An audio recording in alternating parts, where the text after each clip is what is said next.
Faith Coalition. That's right. I can't speak to anyone's afterlife prospects. So I don't think, and I agree that that probably isn't the key piece of this press conference, but I think that stylistically people have different ways of expressing frustration with corruption and systematic corruption, and I think that we can allow for that and also be very firm and honest and truthful with the facts that we do know.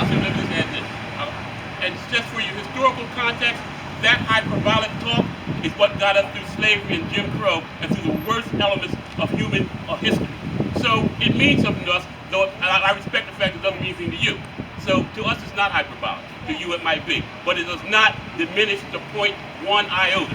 Can we agree on that? All right, thank you. Thank you, Keith. Next question, yeah.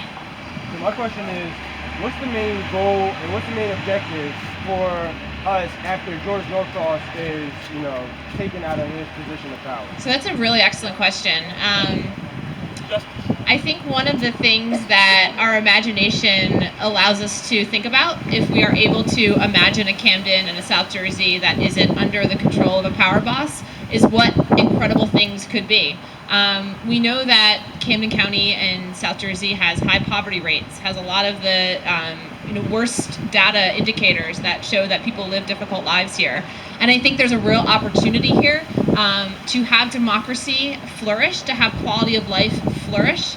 And if we even just sort of allow ourselves the thought exercise of what could happen if we spent $1.6 billion in other ways, actually thinking about what good community development would look like we could sit down probably in one afternoon and map out a better plan for that money.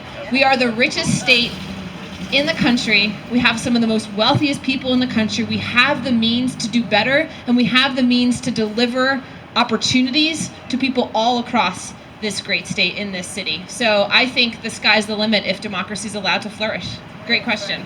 Yes, Max. So a couple of questions. So the first question is, what out of that ProPublica piece was your greatest concern? In other words, when you look at that piece, and it's a fairly thorny and complex piece, what, in your view, is the worst alleged transgression by Mr. Norcross? So I think there's a lot of pieces there. So what Crystal indicated, hold on, one second, Dava. I think what Crystal indicated, which is that there's allegedly a threat on someone's job or livelihood for not compliance. I think we probably have all heard stories, right, from friends and colleagues who have been in the machine who've had that kind of pressure put on them.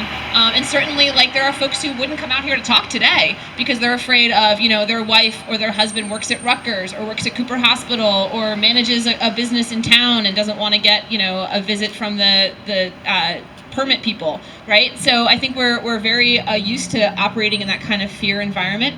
And then the other piece is the piece about land and gentrification. And I think folks here have thought deeply about that, and that who is this development for? What is it for? Who owns the land? And when investment is put into a community, who reaps the fruits of that investment? Is it the folks who have been here this whole time? Or is it speculators and people who swoop in with complicated real estate transactions that benefit from that? Does anyone want to add anything to that? I mean, the L3 building, which we know Cooper's Ferry literally had that building set aside for profits to come from there to benefit the community. And it's real obvious when you just look at the background. It literally was taken from Cooper's Ferry. George Norcross is now Cooper Hospital, 49% ownership of that. So that was a key point for me. But I must say, since you asked the question about what was startling to me, probably the name right behind us, Sheridan Pavilion. We haven't talked much about that, but that article really, when you connect the dots, it makes a person think.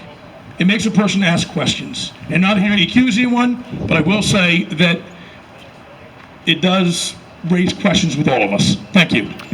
Okay, next question. Just a brief follow-up, if I could. So we have elections in this state in a few weeks. They're legislative elections, and in key contests, the general majority PAC, which is connected to the business arm of the Norcross operation, is funding candidates.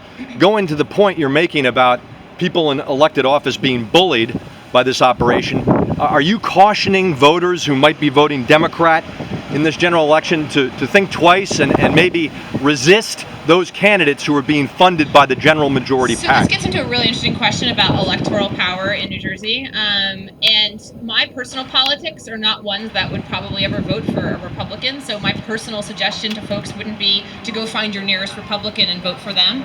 I'd much rather have reform come from within the Democratic Party, because the party should be the party of good values and of justice and of racial justice and community development in the right way. So I'd rather see that fight happen in the primary. And also, I think it calls into question the lack of competitive elections in New Jersey overall. We have 80 assembly seats up, and very, very few are actually competitive. And so I think that dynamic, combined with the sort of financial dependency, means that there's a legislature that's not very responsive, and we see the problems with that every day in Trenton. Sure.